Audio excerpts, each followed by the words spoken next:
Now it's finally time to learn how to make sense of the hardware we use in our projects. We have spoken a lot about software, but understanding how voltage, circuits, and components can be used to take your imaginations and turn them into reality is important. For this lesson, we are building on our self-driving car prototype by adding more LEDs to provide more information to the driver.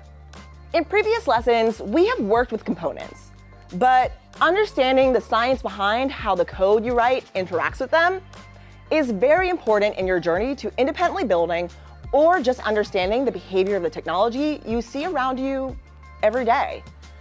For a self-driving car, there is an insane amount of hardware and software that has to magically work together to perform at the intelligence of a human driver.